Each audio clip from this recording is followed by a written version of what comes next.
तो टॉपिक आपके सामने है समसीमांत उपयोगिता का नियम, ये डिस्कस करेंगे। और ये जो नियम है ये उपयोगिता विश्लेषण का दूसरा नियम है, आपको बता दें। और समसीमांत उपयोगिता का नियम के अनुसार क्या कहते हैं, एक उपभोक्ता उस समय अधिकतम संतुष्टि प्राप्त करता है जहां पर सभी वस्तुओं से मिलने वाली सीमांत उपयोगिता और कीमतों का अनुपात जहां पर बराबर होता है, वहां पर एक उपभोक्ता जो है अधिकतम संतुष्टि प्राप्त करता है। हालांकि उपयोगिता विश्लेषण का पर्सन हमने पहले डिस्कस किया है, तो ये दूसरा नियम है जिसमें एक उपभोक्ता को किस प्रकार से अपनी सीमित आय का प्रयोग करना चाहिए उसके बारे में बताया गया है। तो समसीमांत उपयोगिता का नियम की जो डेफिनेशन है वो क्या कहती है वो देख लेते हैं एक बार। डेफिनेशन भी देखेंगे, लेकिन उससे पहले हम लोग थोड़ा परिचय कर लेते हैं कि समसीमांत उपयोगिता का नियम क्या होता है। हम बता देते हैं समसीमांत उपयोगिता का जो नियम है ये उपयोगिता विश्लेषण का दूसरा नियम है। और इस नियम के अनुसार एक उपभोक्ता अपनी सीमित सी आय को, सीमित सी आय की बात करें क्योंकि आय सीमित ही होती है, तो अपनी सीमित आय को विभिन्न वस्तुओं पर इस प्रकार से खर्च करता है कि उसको अधिकतम संतुष्टि प्राप्त हो। तो अधिकतम संतुष्टि प्राप्त कब होगी इस नियम के अनुसार? इस नियम के अनुसार अधिकतम संतुष्टि उस समय प्राप्त होगी जब वह अपने सीमित आय को इस प्रकार से खर्च करता है कि विभिन्न वस्तुओं से मिलने वाली सीमांत उपयोगिता और कीमतों का अनुपात जहां पर बराबर होगा, वहां पर एक उपभोक्ता जो है अधिकतम संतुष्टि प्राप्त करेगा। तो नियम जो है, हमने एक जो रूल है वो यहाँ पर लिखा हुआ है। ये रूल क्या कहता है कि marginal utility of A divided by price of A, marginal utility of B price of divided by price of B, और equal to marginal utility of C divided by price of C.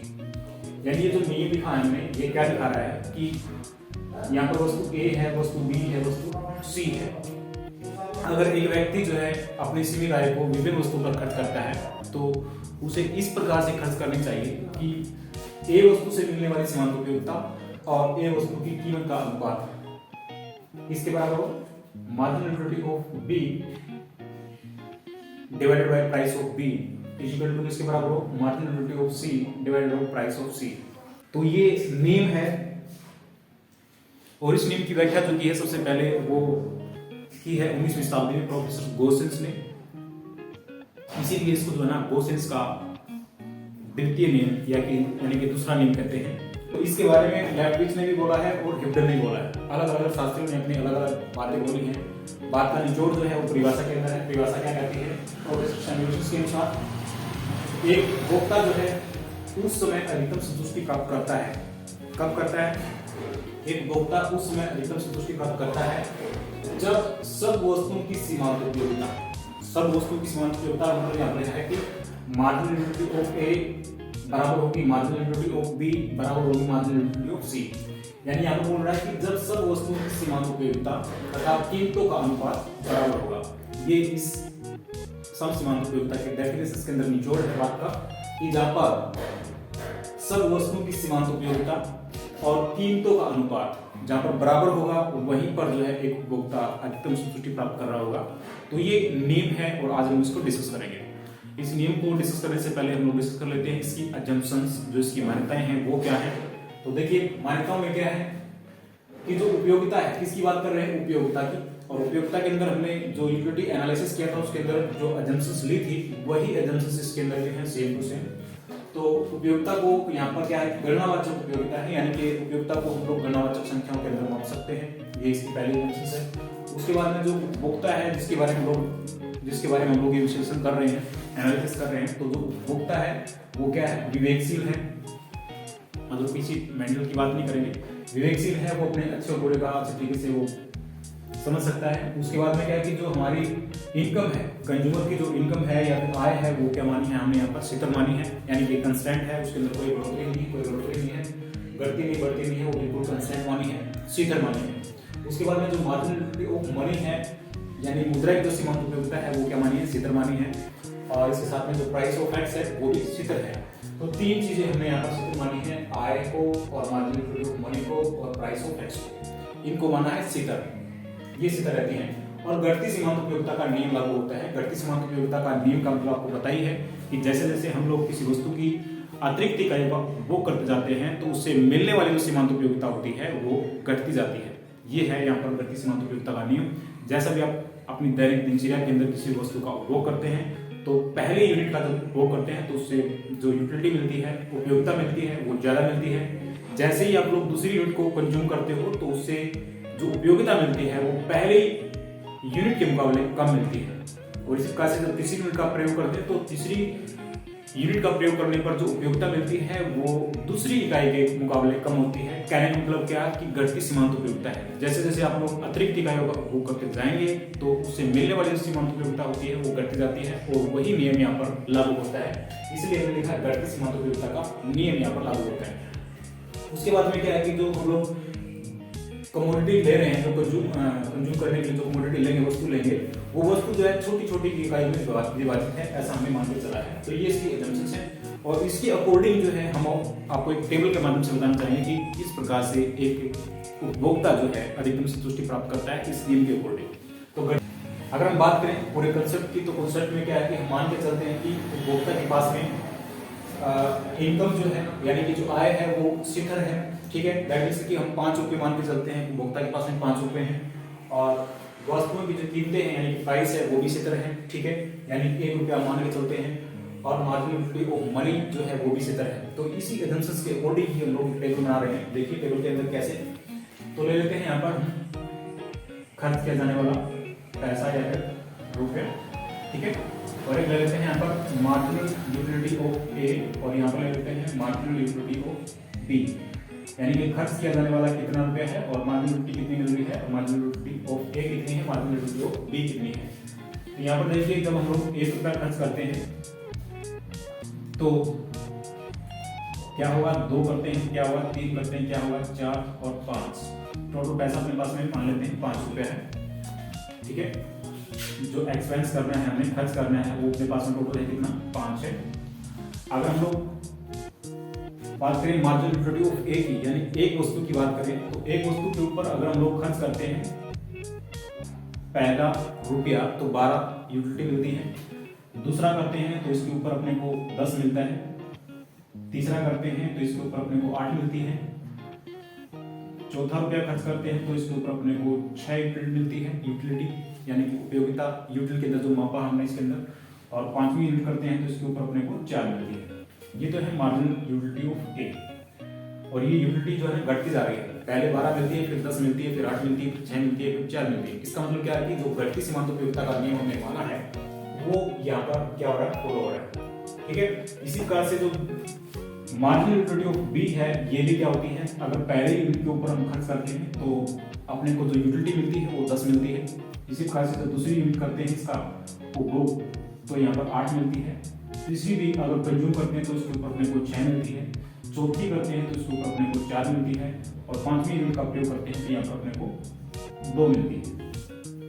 तो ये जो table हमने बनाई है वो इस प्रकार से बनाई है कि इस नियम को फॉलो करें। घटती सीमांत उपयोगिता का नियम यहाँ पर लागू होता है और गणनावाचक उपयोगिता को हम लोग गणनावाचक संख्या में माप सकते हैं। ये मतलब हमने कार्डियो के हिसाब से डिजाइन किया है, ठीक है। तो इस नियम के अकॉर्डिंग जो यहाँ पर लिखा हुआ है, हमने जो डेफिनेशन दी है, एक उपभोक्ता जो है उस समय अधिकतम संतुष्टि प्राप्त करता है जब सब वस्तुओं की सीमांत उपयोगिता तथा कीमतों का अनुपात बराबर होगा, वो क्या होगा, मैक्सिमम सेटिस्फैक्शन होगा। तो अगर अपने पास में टोटल रुपया कितना है, 5 रुपए है और प्राइस ऑफ एक्स कितनी है, 1 रुपया है और प्राइस ऑफ एक्स भी यानी प्राइस ऑफ ए ले लेते हैं, प्राइस ऑफ ए भी अपने पास में 1 रुपया है और प्राइस ऑफ बी वस्तु जो है वो भी क्या है, 1 रुपया है। ये जब से हमने मान के चला है कि यहाँ पर जब प्राइस ऑफ एक्स और आय जो है स्थिर रहती है, इसके अकॉर्डिंग ही हमने यहाँ पर टोटल रुपया अपने पास में 5 रुपये है, तो 5 रुपये को किस प्रकार से खर्च करें कि उसको अधिकतम संतुष्टि प्राप्त हो। तो देखिए यहाँ पर संतुष्टि की बात करते हैं, यूटिलिटी की बात करते हैं, तो 1 रुपये को जब खर्च करता है तो उसको 12 यूटिलिटी मिलती है, किसकी, वस्तु ए की। तो नेचुरल है वो पहले ए को ही कंज्यूम करेगा तो 1 रुपया वो यहाँ पर लगा देता है, ठीक है। उसके बाद में क्या है कि दूसरा रुपया लगाता है तो पहले के मुकाबले कम यूटिलिटी मिलती है, 10 मिलती है। तीसरा लगाए तो कहाँ लगाएगा, तीसरा लगाएगा तो बी के ऊपर लगाएगा क्योंकि यहाँ पर भी उसको 10 यूनिट मिल गई, ठीक है।